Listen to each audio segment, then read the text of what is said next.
आज के इस वीडियो में मैं आप लोगों को हेडिंग और पैराग्राफ्स के बारे में बताऊंगा। उसी के साथ साथ मैं आप लोगों को एंकर टेक्स्ट के बारे में भी बताऊंगा। अगर अभी तक आप लोग को ये कोर्स ऑसम लगा है तो इस वीडियो को लाइक जरूर कर देना। आपके लाइक्स ही ऐसे फ्री कोर्सेज लाने में मुझे हेल्प करेंगे। इस वीडियो में हम एक छोटा सा प्रोजेक्ट बनाएंगे जो कि एक बुकमार्क वेबसाइट होगी। ये बुकमार्क वेबसाइट आपकी सारी फेवरेट वेबसाइट्स को एक जगह पर लाने में मदद करेगी और इसको एक्चुअल में आप लोग यूज कर पाओगे। तो जल्दी से स्टार्ट करते हैं। कॉमेंट में जल्दी से नीचे आप लिख दो sigma batch OP. Let's roll the intro.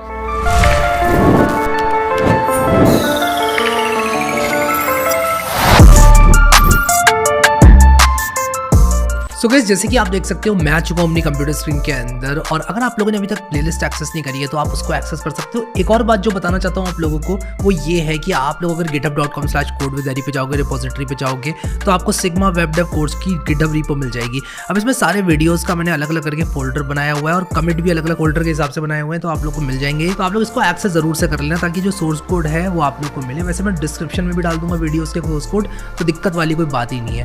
अब हम लोग आज एक बहुत ही बेसिक वेबसाइट बनाएंगे, बट वो बहुत इंपॉर्टेंट हमारे लिए होगी क्योंकि वो हमारी पहली यूजफुल वेबसाइट होगी। तो मैं ज़्यादा टाइम ना लेते हुए यहाँ पर सिग्मा वेब डेव वाले इस फोल्डर में एक नया फोल्डर बनाऊंगा और उसका नाम मैं रखूंगा वीडियो 4 क्योंकि हमारा 4th वीडियो है। तो वीडियो 4 नाम से मैं इसे बनाऊंगा। शिफ्ट राइट क्लिक करके ओपन विद कोड पर क्लिक करूंगा ताकि ये फोल्डर हमारा VS कोड में खुल जाए। ये करने के बाद मैं वही करूंगा जो कि हम हमेशा से करते आए, index.html, main.css या फिर style.css और उसी के साथ साथ script.js। ये 3 फाइल्स हम यूजुअली बनाते हैं। अब अगर मैं CSS लिखूंगा तो यहाँ डालूंगा, स्क्रिप्ट लिखूंगा तो यहाँ डालूंगा, लेकिन अभी के लिए मैं सिर्फ यहाँ पर एक्सक्लेमेशन मार्क लिख कर कुछ इस तरह से डॉक्यूमेंट में लिख दूंगा माई बुकमार्क्स। ठीक है, तो ये बुकमार्क वेबसाइट हम बनाने वाले हैं और मैं मान लो यहाँ पर कोड विद हैरी लिख देता हूँ। तो इस तरह के टाइटल्स आप लोगों ने देखे होंगे। अब मैं यहाँ पर लिखूंगा H1। अब H1 से क्या होता है? H1 से आप लोग हेडिंग लगा सकते हो अपने वेब पेज में। हमने बेसिक स्ट्रक्चर की बात की थी। हमने कहा था ये बताता है कि HTML पेज है। HTML lang = en में lang एक एट्रीब्यूट है, उसकी वैल्यू en है, यानी कि इस पेज का कंटेंट इंग्लिश में है। ये बताता है ये सर्च इंजन्स को, या फिर कोई भी इस वेब पेज का लिंक अगर लेके बैठा हुआ है तो उसको पता चल जाएगा कि ये वेब पेज इंग्लिश में है। वो उस हिसाब से इस वेब पेज को पार्स कर सकता है। ब्राउजर को भी पता चल जाएगा कि जो आपका वेब पेज है वो इंग्लिश में है। अब यहाँ पर ये हेड होता है जिसके अंदर मेटा डेटा, कौन से टाइटल है पेज का, कौन सी CSS लिंक हो रखी है, सब चीज़ें इन्फॉर्मेशन होती है। बॉडी के अंदर मेन कंटेंट होता है। अब बॉडी के अंदर हेडिंग लगाने के लिए एक टैग होता है जिसका नाम H1 है और इसमें मैं लिखने वाला हूँ माई बुकमार्क्स। तो अगर मैं यहाँ पर लिखूँ माई बुकमार्क्स तो ये H1 टैग से हम लिखेंगे और यहाँ पर अगर मैं इसको लाइव करना चाहूँ यहाँ पर क्लिक करूँगा मैं और इसके बाद मैं इसको ओपन इन ब्राउजर करूँगा तो ये देखो ये माई बुकमार्क्स कुछ इस तरह से दिखाई दे रहा है। अब H1 हमेशा हमें यूज़ क्यों करना चाहिए? डायरेक्टली मैंने माई बुकमार्क क्यों नहीं लिख दिया? क्योंकि मैं ब्राउजर को बता रहा हूँ कि भाई साहब ये मेरी हेडिंग है और मेरी ये फर्स्ट लेवल की हेडिंग है। अब मान लो माई बुकमार्क्स के अंदर मैं 2 तरह की बुकमार्क्स रखना चाहता हूँ, एक मेन बुकमार्क्स और एक सेकेंडरी बुकमार्क्स। तो मैं H2 का इस्तेमाल करूँगा, यानी कि दूसरे लेवल की हेडिंग। तो मैं यहाँ पर लिखूँगा। आपने अगर माइक्रोसॉफ्ट वर्ड यूज़ किया तो आपको पता होगा कि H1 H2 क्या होते हैं, लेकिन अगर आपको नहीं भी पता तो मैं बता दूँ H1 होती है आपकी मेन लेवल की हेडिंग और उसके बाद जो दूसरे लेवल की हेडिंग होती है वो H2 से होती है। मान लो मैं कहता हूँ मेन बुकमार्क्स और सेकेंडरी बुकमार्क्स, मान लो मैं कुछ इस तरह से करता हूँ और यहाँ पर मैं कुछ इस तरह से ऑल्ट शिफ्ट और डाउन एरो की दबाऊंगा। मैं काम करता हूँ, स्क्रीन कास्ट मोड क्यों नहीं ऑन कर लेता। तो मैंने यहाँ पर क्या किया, ऑल्ट शिफ्ट और डाउन एरो की दबाई तो ये रेप्लिकेट हो गया। ये VS कोड का शॉर्टकट होता है।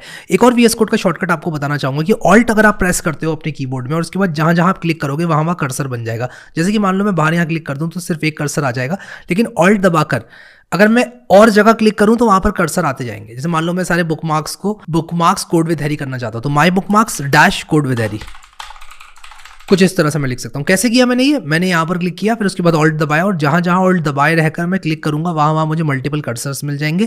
फिर मैं जो कुछ भी टाइप करूंगा वो मल्टीपल कर्सर्स में आएंगे। जहाँ जहाँ कर्सर्स हैं वहाँ वहाँ जो मैं टाइप करूंगा वो दिखता जाएगा। है ना मजे की बात? ये लाइक कर दो इसी बात पे। तो मैं यहाँ पर कुछ इस तरह से इसको हटा दूंगा और आप लोग देखो ये अपडेट हो जाएगा। तो मुझे ये मेरी मेन हेडिंग है, ये मेरी H2 है। इसी तरह से H1 H2 से लेकर हमारे पास H6 तक हेडिंग होती है। जैसे मान लो आपने एक मेन हेडिंग दी, मेन हेडिंग के बाद आपने एक सेकेंडरी हेडिंग दी, फिर उसके बाद उसके अंदर भी कुछ हेडिंग देनी पड़ गई आपको, एंड सो ऑन। आपको बहुत सारी सब हेडिंग्स देनी पड़ गई, तब आप लोग H6 तक हेडिंग दे सकते हो। H6 मोर देन इनफ होता है। HTML के अंदर 6 तक डाली गई हैं हेडिंग्स। H7 की जरूरत आपको कभी भी नहीं पड़ेगी प्रैक्टिकल लाइफ में अगर बात की जाए तो। और अगर पढ़ती भी है तो आप H6 को रिपीटेडली यूज़ कर सकते हो क्योंकि ये इतना छोटा होता जाता है H1 के बाद कि H6 आपका एकदम छोटू सा हो जाएगा। तो इतना छोटू सा आप चाहोगे नहीं कि हो। अब मैं यहाँ पर क्या करूँगा, ऑल्ट शिफ्ट डाउन एरो की से इसको रेप्लिकेट कर लूंगा और मैं यहाँ पर क्लिक करूंगा, ऑल्ट दबाऊंगा। ये सब शॉर्टकट्स आपको मैं इसलिए बता रहा हूँ ताकि आप लोग की प्रोडक्टिविटी बढ़े। अब मैंने 2 कर्सर्स यहाँ पर और यहाँ पर लगा लिए। बैक स्पेस दबा के H3 कर दूंगा इसको, फिर मैं यहाँ पर क्लिक करूंगा, ऑल्ट दबाऊंगा, यहाँ क्लिक करूंगा, इसको H4 कर दूंगा, ठीक है। और यहाँ क्लिक करूंगा, इसको H5 कर दूंगा, ठीक है। इसके बाद यहाँ क्लिक करूंगा, यहाँ पर H6 कर दूंगा, तो H6 तक होता है। अब मैं क्या करूंगा, यहाँ लिख देता हूँ यूजिंग H1 ताकि आपको पता चल जाए, और मैं यहाँ पर यूजिंग तो लिख ही लेता हूँ कम से कम, स्पेस दबाऊंगा, यूजिंग लिखूंगा, H लिखूंगा, और यहाँ पर अब मेरा काम रह गया क्लिक करके बस 2, 3, 4, 5 और 6 लिखना। और आप देखो ये कुछ इस तरह से दिख रहा है, तो आपको पता चल गया कि भाई H1 ऐसा होता है, H2 ऐसा होता है, H3 इतना छोटा, H4 इतना छोटा, H5 फिर इतना छोटा, H6 इतना छोटा, और H6 से छोटा फिर क्या ही होगा यार, ये तो खत्म ही हो जाएगा फिर एक टाइम पे, ठीक है। तो H6 is more than enough. तो मैं आप लोगों को इसका एक प्रैक्टिकल डेमोन्स्ट्रेशन दिखाता हूँ कि जैसे मान लो मेरा HTML का ट्यूटोरियल है, तो यहाँ पर मैंने मेन हेडिंग दे दी HTML इंट्रोडक्शन, इसके बाद मैंने यहाँ पर व्हाट इज HTML दे दी, फिर फीचर्स ऑफ HTML दे दिया, ये मैंने H1 से दी, ये मैंने H2 से दी, ये मैंने उसके बाद H2 के अंदर भी कोई चीज़ आई तो मैंने H3 से दी, उसके अंदर भी कोई चीज़ आई, जैसे यहाँ पर why the term hyper text and markup language था, ये हेडिंग 2 है। मेन हेडिंग पेज की क्या है, HTML इंट्रोडक्शन।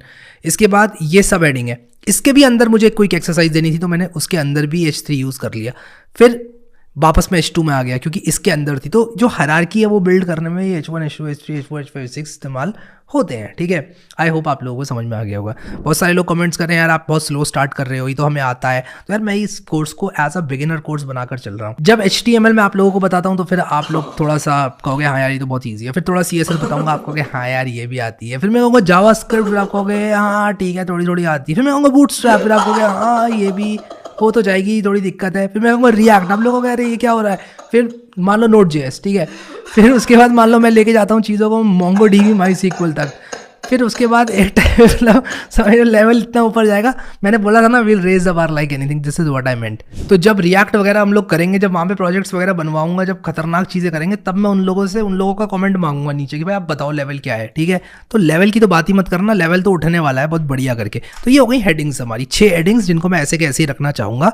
अब पैराग्राफ अगर हम लिखना चाहते हैं तो आप P टैग का इस्तेमाल कर सकते हैं, P एंटर मारेंगे ये पैराग्राफ आ जाएगा। अब एक शॉर्टकट ट्रिक बताता हूँ, एमेट के थ्रू VS कोड में अगर आपको डमी पैराग्राफ लेकर आना है तो क्या करोगे, आप यहाँ पर लॉरेम लिखोगे। मान लो मैंने लॉरेम 23 लिख दिया और यहाँ पर देखो एमेट एब्रीविएशन आ गई एक लॉरेम 23 की है, 23 वर्ड्स मुझे दे देगा कुछ इस तरह से। आप यहाँ पर व्यू पे क्लिक करके वर्ड रैप कर सकते हो, तो आपको हॉरिजॉन्टल स्क्रॉल बार नहीं मिलेगा, तो ये व्यू वर्ड रैप कर लेना। अब यहाँ पर आप देखो लॉरेम इप्सम डॉलर सेट, ये यहाँ पर ये एक डमी टेक्स्ट आ गया। डमी टेक्स्ट हम क्यों चाहते हैं, कभी कभी इसलिए चाहते हैं क्योंकि हम टेम्पलेट बना रहे होते हैं और उस टेम्पलेट को हमें किसी ना किसी चीज़ से भरना होता है। जैसे मान लो आप एक वेबसाइट बना रहे हो जो कि ओयो रूम्स की तरह दिखता है, ठीक है।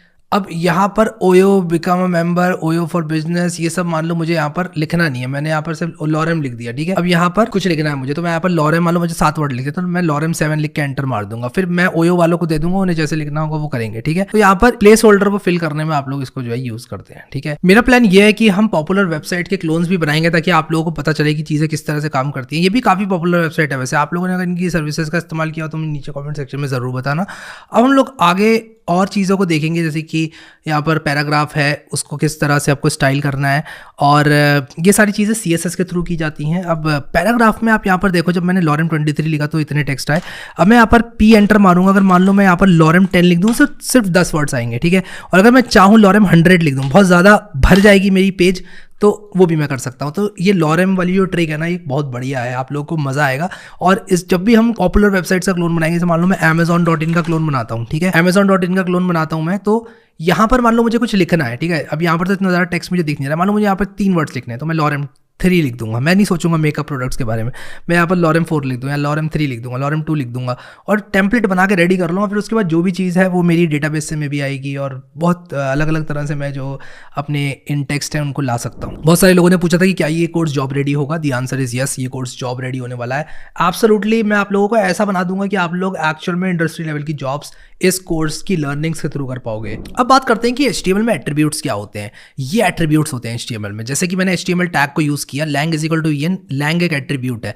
बॉडी में हमने कोई एट्रीब्यूट यूज़ नहीं किया, H1 में हमने कोई एट्रीब्यूट यूज़ नहीं किया, P में हमने कोई एट्रीब्यूट यूज़ नहीं किया, लेकिन मैं P में एक स्टाइल एट्रीब्यूट यूज़ कर सकता हूँ जो कि इनलाइन CSS भी कहलाती है। मैं यहाँ पर बैकग्राउंड कलर को अगर रेड कर दूँ, ठीक है, कुछ इस तरह से, तो इसका जो बैकग्राउंड कलर है वो रेड हो जाएगा। इसको इनलाइन CSS भी बोलते हैं थ्रू स्टाइल एट्रीब्यूट। तो स्टाइल इज इक्वल टू करके अगर आप CSS डाल दो, पहले तो हमने यहाँ पर डालना सीखी थी CSS, लेकिन अगर आप स्टाइल इज इक्वल टू करके डाल दो तो आपको यहाँ पर ये बैकग्राउंड रेड मिल जाएगा। दिखा दूँ आपको मैं, ये रेड मिल गया बैकग्राउंड आपको, ठीक है। इसको मैं टील कर लेता हूँ या ये कर लेता हूँ थिसल, ये कलर थोड़ा डीक लग रहा है, तो मैं स्टाइल इनलाइन भी लगा सकता हूँ। लेकिन जब आप इंडस्ट्री लेवल की वेबसाइट्स बनाते हो इनलाइन स्टाइल्स का हम लोग इस्तेमाल बहुत कम करते हैं, क्योंकि मेंटेनेबिलिटी कम हो जाती है, रीयूजेबिलिटी कम हो जाती है, ठीक है। तो हम चाहते हैं ब्राउजर पे छोटे से छोटा बंडल शिप करें और हमारी जो वेबसाइट है वो ज़्यादा से ज़्यादा ऑप्टिमाइज रहे, इसलिए हम ये सब चीज़ों को अवॉइड करते हैं। बट इनलाइन सीएसएस में स्टाइल एक टैग है, बट यहाँ पर स्टाइल एक एट्रीब्यूट है, पी एक टैग है, पी टैग का एक एट्रीब्यूट स्टाइल है, जिसके थ्रू हम लोग इस एलिमेंट को स्टाइल कर सकते हैं। हम लोग और भी बहुत सारे एट्रीब्यूट्स के बारे में पढ़ेंगे। एट्रीब्यूट्स बेसिकली एक एलिमेंट को इनहैंस्ड फंक्शनैलिटी देते हैं। जैसे कि इस वाले पैराग्राफ को हमने एक स्टाइल दे दिया जो कि था बैकग्राउंड कलर थिजल, ये बैकग्राउंड कलर देने के लिए हमने स्टाइल एट्रीब्यूट का इस्तेमाल किया। इसी तरह से प्रॉपर्टीज देने के लिए किसी भी एक टैग को, किसी भी एक एलिमेंट को हम इस तरह के एट्रीब्यूट्स का इस्तेमाल करते हैं। जैसे कि अगर हम लोग बात करें, यहाँ पर हमने लिंक की बात की थी, लिंक कोलन सीएसएस की बात की थी। लिंक में रेल एक एट्रीब्यूट है, एचरेफ एक एट्रीब्यूट है, तो ये एट्रीब्यूट से हम क्या कर सकते हैं, इस वाली सीएसएस स्टाइल शीट को लगा सकते हैं। जैसे कि मान लो मैं बैकग्राउंड कलर, मैं कहूँ यहाँ पे बॉडी पहले, ठीक है। बॉडी में हमें क्या चाहिए, बैकग्राउंड कलर। और आप लोग इसकी टेंशन मत लेना, टेंशन बिल्कुल मत लेना इसकी कि यार ये सब कैसे हो रहा है, क्योंकि सीएसएस में ये सब बताया जाएगा। बट जस्ट मैं आप लोग को बता रहा हूँ कि मान लो हॉट पिंक करता हूँ मैं इसको, ठीक है।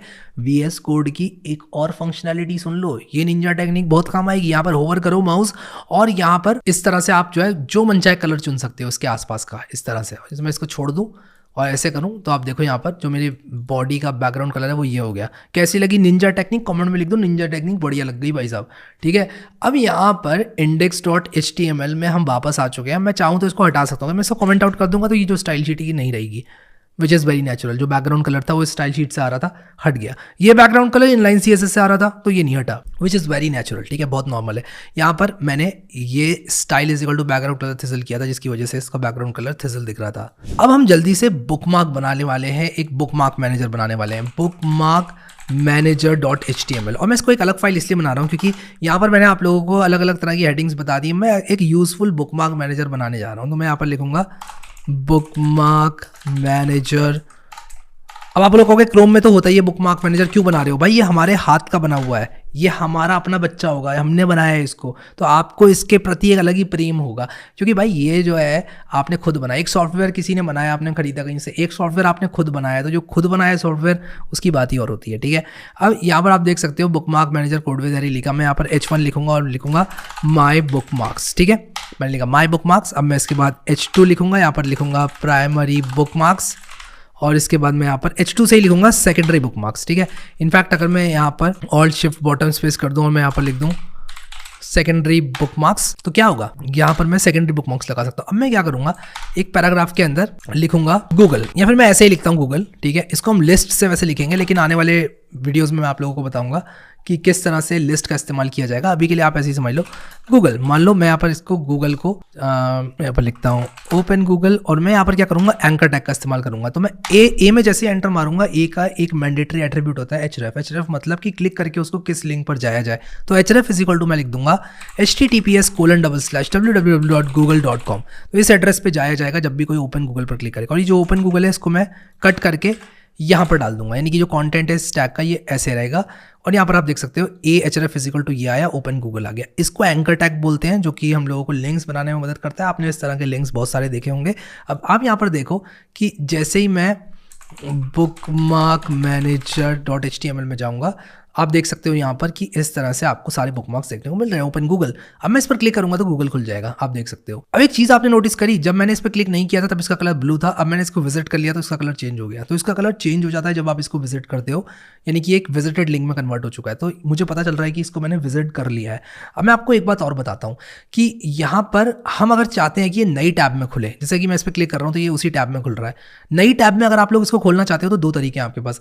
या तो आप अपने माउस का जो व्हील होता है ना, ये वाला, ये जो माउस व्हील होता है ना, ये इसको क्लिक कर सकते हो ऐसे। एक दूसरा तरीका अब मैं आप लोगों को बताता हूं कि अगर आप चाहते हो कि कोई क्लिक ही करे तो नए टैब में खुले, तो आप एक एट्रीब्यूट का इस्तेमाल कर सकते हो। आप यहां पर लिख सकते हो कि target is equal to underscore blank, और वीएस कोड आप लोगों को सजेशन देता जाता है, तो 2 एंटर मार के ही मैंने इसको लिख दिया। नोटपैड में लिखते हैं, किसी और सस्ते एडिटर में लिखते तो आप लोग को क्या होता, मतलब क्वालिटी के हिसाब से सस्ता, फ्री तो वीएस कोड भी है, बट क्वालिटी के हिसाब से अगर सस्ता एडिटर आप यूज़ करोगे तो target is equal to underscore blank आपको पूरा टाइप करना पड़ेगा, थोड़ा पेन हो जाता है। बट अगर आप किसी भी तरह से इसको लिख दो और क्या होगा, अब मैं इस पर क्लिक करूंगा, मैं क्लिक कर रहा हूँ, माउस व्हील क्लिक नहीं कर रहा हूँ, क्लिक कर रहा हूँ, क्लिक करूंगा नए टैब पे आया, ठीक है। माउस व्हील क्लिक करूंगा तब भी नए टैब में ही खुलेगा। तो इस तरह से मैं इसको खोल सकता हूँ। अब मैंने तो यहाँ पर बड़ा सिंपल सा ओपन गूगल लिख दिया है। आप चाहें तो अपनी मनपसंद वेबसाइट, जो भी वेबसाइट आपकी सबसे मनपसंद है उसको आप लगा सकते हो यहाँ पर, ठीक है। अच्छी वेबसाइट्स ही लगाए हैं दोस्तों, ठीक है। अब यहाँ पर मैं लिखूंगा ओपन फेसबुक और यहाँ पर आप देखो www.facebook.com और मान लो मैं यहाँ पर लिखता हूँ quora.com और codewithharry.com और इसके बाद यहाँ पर हम लगा देते हैं लेटेस्ट से, कौन सी वेबसाइट लगाऊँ मैं, youtube.com। चलो देखते हैं कि ये यहाँ पर आया कि नहीं आया। आपने एक चीज़ देखी, यहाँ पर ये एक ही लाइन में आया जा रहा है, ठीक है। अगर आप चाहते हैं कि एक लाइन में ना आए तो आप क्या करेंगे, आप इनको अपने अपने पैराग्राफ्स में डाल देंगे। ये एक बहुत ही डर्टी वे है। मैं इसको क्यों डर्टी वे बोल रहा हूँ ये मैं आपको आगे बताऊंगा, लेकिन इसको आप एक पैराग्राफ में इनक्लोज कर दो अगर आप चाहते हो। और मैं शिफ्ट दबाऊंगा, राइट एरो की दबाऊंगा, कंट्रोल एक्स करूंगा, फिर इसके बाद एंड की दबाऊंगा। सारे कर्सर्स एंड में चले जाएंगे क्योंकि एक कर्सर पे अगर एंड की दबाते हैं तो वो एंड में चले जाते हैं।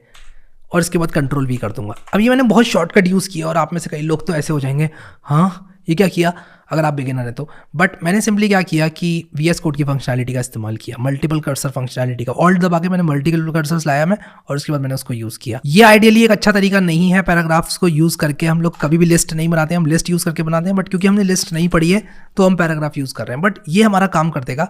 ये अब कुछ इस तरह से दिखेगा। और जो हमने विजिट नहीं किया देखो वो ब्लू है। फेसबुक विजिट किया, इसका कलर भी पर्पल हो गया। कोरा विजिट किया, इसका कलर भी पर्पल हो गया। तो अब ये आपके प्राइमरी बुकमार्क्स है। सेकेंडरी बुकमार्क्स आपके कौन से होंगे, हम 2 सेकेंडरी बुकमार्क्स डालते हैं। सेकेंडरी बुकमार्क्स मान लो आपके वो होते हैं जो कि आप कभी कभी जो है विजिट करते हो। मान लो wikipedia.com आ गया यहाँ पर, और मान लो stackoverflow.com। स्पेलिंग हम लोग सही से लिखेंगे, स्टैक ओवरफ्लो की, स्टैक ओवरफ्लो का एस कैपिटल कर देते हैं। और अब आप देखो यहाँ पर सेकेंडरी बुकमार्क्स में आपके विकीपीडिया और स्टैक ओवरफ्लो आ गए। तो ये आपका एक बुकमार्क मैनेजर बन गया और आप इस बुकमार्क मैनेजर को और भी अच्छा बना सकते हो। हम लोग CSS से स्टाइलिंग आगे सीखेंगे। तो अगर आपको ये अगली दिख रहा है तो टेंशन मत लेना, ये मत कहना कि यार ये तो बड़ा गंदा सा अगली सा दिख रहा है। उसकी टेंशन आप बिल्कुल मत लेना, क्योंकि हम आने वाले टाइम में स्टाइलिंग करेंगे, डिजाइनिंग करेंगे, उन सब चीज़ों पर बातें करेंगे। अभी के लिए आपका बुकमार्क कुछ इस तरह से दिख रहा है। बुकमार्क मैनेजर कोड विद हरी आपका टाइटल है और मैं इसको H1 में भी लिख देता हूँ तो दोनों सेम हो जाएंगे हमारे, टाइटल और H1, यानी कि जो टाइटल है हमारा ये भी सेम हो जाएगा और माई बुकमार्क्स कोड विद हरी यहाँ पर भी लिख कर आएगा। तो इस तरह से आप लोग एक बुकमार्क मैनेजर बना सकते हो। इसको आप एक्चुअल में यूज़ कर सकते हो। अब इसको आप लोग अगर कुछ इस तरह से सेव करते हो, जैसे कि मेरी ये बुकमार्क मैनेजर .html है, इसे कॉपी करके आप लोग चाहो तो अपने डेस्कटॉप पे डाल सकते हो। फिर जब भी आपको कोई वेबसाइट खोलनी है आप इसको सिंपली डबल क्लिक करो, ये खुल जाएगी। अगर मान लो ये डबल क्लिक करके VS कोड से खुलती है तो आपको क्या करना होगा, राइट क्लिक करना होगा, ओपन विद करना होगा, चूज अनदर ऐप करना पड़ेगा और फिर इसके बाद यहाँ पर गूगल क्रोम को चुन के ऑलवेज करना होगा। तो जैसे मैं इसको गूगल क्रोम को चुनूंगा और मैं यहाँ पर ऑलवेज कर दूंगा, तो हमेशा जब भी मैं डबल क्लिक करूंगा गूगल क्रोम से ही खुलेगी। तो ये था हमारा बुकमार्क मैनेजर। आई होप कि आप लोगों को पसंद आया। अब मेरी आप लोगों से एक रिक्वेस्ट है कि आज हमारे 4 वीडियोस कंप्लीट हो गए, तो अगर आप लोगों को कोर्स अच्छा लगा, मैं चाहता हूँ कि आप इसको अपने दोस्तों के साथ ग्रुप्स में शेयर करो। मुझे पता है बहुत कम लोग शेयर करेंगे, बट अगर आप लोग करोगे तो काफी मेरी हिम्मत बढ़ती है और इस तरह के और कोर्सेज लाने की मैं ज्यादा से ज्यादा कोशिश करूंगा। बहुत सारे लोग चौंक रहे हैं और कह रहे हैं कि यार ये कोर्स फ्री कैसे है, आपका क्या फायदा, आप कैसे कमाओगे। यार I will find some other ways to make more money, but the thing is कि ये कोर्स को मैं ऐसा मार्क करने वाला हूँ कि यार ये सबसे बढ़िया कोर्स है वेब डेवलपमेंट का, सब कुछ के साथ। मतलब इसमें सब कुछ मैं डाल दूंगा और आपका कम से कम टाइम लेके आपको ज्यादा से ज्यादा सिखाऊंगा। काफी एडटेक्स मुझसे नाराज हुए, बहुत सारी कंपनीज ने मुझसे कहा था इसको पेड कोर्स लॉन्च करते हैं यार, हमारे प्लेटफॉर्म पे कर दो। नाम नहीं लूंगा, बट बहुत सारी कंपनीज वैसे नाराज हैं और उन्होंने मुझसे कहा था कि यार इसको as a paid course launch करते हैं, क्यों ऐसा कर रहे हो, you will regret your decision. But hopefully मैं रिग्रेट नहीं करूंगा अपना ये डिसीजन इस कोर्स को फ्री बनाने का। पैसा दूसरे तरीकों से कमा लूंगा और आपको भी इस कोर्स में सिखाऊंगा कि वेब डेवलपमेंट के थ्रू ही आप लोग किस तरह से ज्यादा पैसा कमा सकते हैं। विद दैट सेड, डिस्क्रिप्शन के अंदर मैं डाल दूंगा इसका सोर्स कोड, वरना आप इस रिपोजिटरी से जो है ले लेना। अभी के लिए इस वीडियो में इतना ही guys. Thank you so much guys for watching this video and I will see you next time.